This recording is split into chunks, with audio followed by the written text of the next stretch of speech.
Shaykh Tariq, what is your advice to a person who feels like they are struggling to get their worldly goals, whether it's getting married, whether it's getting a new job, and they keep getting told, work on your relationship with Allah? Bismillah ar-Rahman ar-Rahim. The intent of being told to turn back to Allah Azza wa Jal is not so that you can end up getting the things that you're yearning for. It's because despite the losses or the gains of life, the greatest thing that you can attain is a relationship with Him. Sometimes those difficulties, those barriers, those obstacles are actually Allah Azza wa Jal inviting you back to Him subhanahu wa ta'ala. Sometimes Allah invites us by giving us, sometimes Allah Azza wa Jalla invites us by taking. But regardless of the barriers or the things that you have, the best starting place for any improvement in your life is being better with Allah subhanahu wa ta'ala. So this question actually came from our Thabat 30 session, and the question that was asked was, it feels like this type of advice of just work on your relationship with Allah, it's particularly being told to people in situations like things like marriage. And the relationship that's built is that it's about piety, that you're maybe not religious enough, that you're not righteous enough, and that's the reason why you're not getting what you want. And it doesn't necessarily give action items for a person who feels like, well, I'm doing that, I'm working on my relationship with Allah. That pain and that frustration doesn't go away. You know, one of the things that we constantly say, or one of the things that I often find myself saying is that our relationship with Allah Azza wa Jal ought to be relational and not transactional. And the reason is because Allah Azza wa Jal's relationship with us from the very beginning was always relational. And so this understanding of turning back to Allah to do the right thing so that He can respond to it with the things that we want is not the intention at all. But rather Allah Azza wa Jal allows us to be in these difficult circumstances because we learn to be full and whole in those situations. Meaning Allah Azza wa Jal is not allowing us to be in these circumstances of difficulty so that we can then pass the test and get what we want.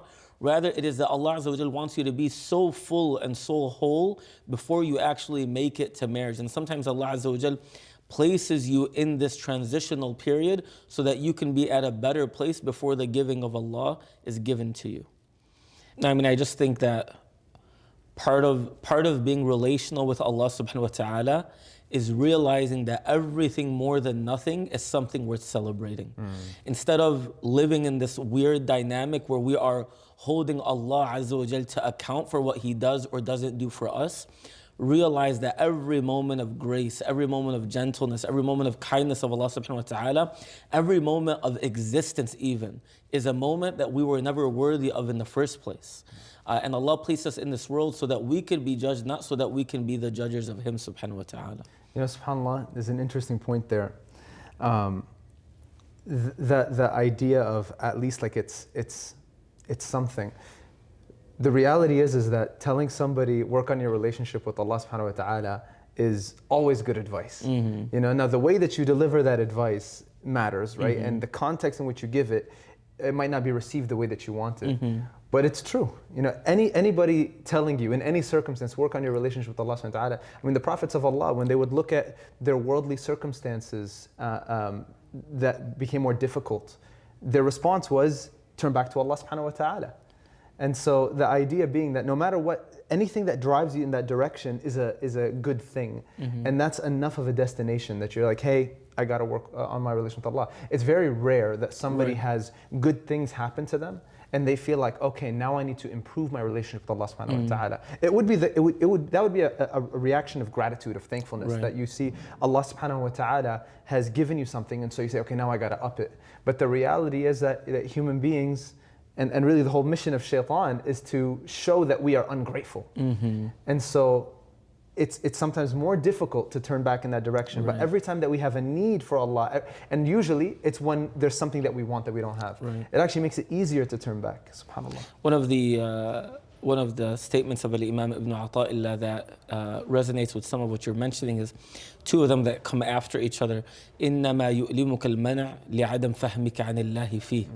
That one of the reasons why the prevention of Allah of certain things happening, إِنَّمَا يُؤْلِمُكَ الْمَنَعْ لِعَدَمِ فَهْمِكَ عَنِ اللَّهِ فِيهِ. That one of the reasons of, or not even one of the reasons, the reason of the pain in the prevention of Allah is because of your inability to see Allah through that pain or difficulty. Your inability to recognize the mercy of Allah in what He's holding back for you. It is us having a misconception of why Allah Azza wa Jal would do this to us. And it leads us to another statement of Imam Ibn Ata'illah. He says, فَإِنَّ فِي مَنْعِ اللَّهِ عَطَاءُ, that even in the taking of Allah Azza wa Jal, there is so much that He gives. Sometimes the most profound and illuminating moments of our life are moments that were just absolutely tragic.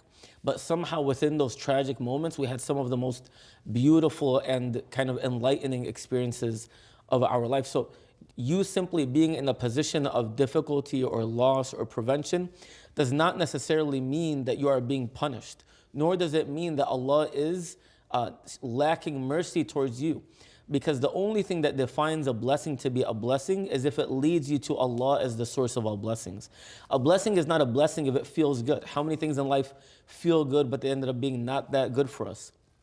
What makes a blessing is its ability to lead us back to Al-Mun'im, the source of all blessings, subhanahu wa ta'ala. Allahu Akbar. When somebody tells us turn back to Allah and we feel like that's not actually addressing the pain that I have right now, that's not actually helping me in my goals, and it's not actually making it easier for me to come back to Allah subhanahu wa ta'ala, it might be a good moment for us to realize that in this moment I might be able to be more sincere than if this person gave me this advice in a way that I enjoyed. In this idea of like what makes something virtuous or not. If you're doing something that is a good deed, right, and that's something that Allah subhanahu wa ta'ala likes, and it also feels good to you, that's a good bonus sometimes. But sometimes the challenge is, are you losing some aspect of sincerity because you're also getting an emotion that you enjoy, that you're liking that moment? And the Sahaba thought about this a lot, especially after the passing of Rasulullah, when they saw the glory that was coming to the believers. And subhanAllah, many of the companions, especially those who were involved in the early days of Islam, they had this concern that are we going to be missing out on some type of ajr and some type of reward with Allah because we're experiencing something good here in the dunya. They got so used to understanding that being with Allah subhanahu wa ta'ala is not about the worldly return.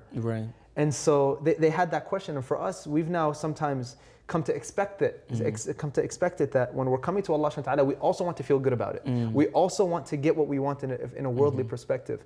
As opposed to somebody reminding you saying, hey, go back to Allah, and you accepting that, yeah, I actually got to go back to Him, and I'm going to be frustrated, and I'm going to have still some pain and some anxiety. However, there's maybe more virtuousness in this. Wallahu a'lam.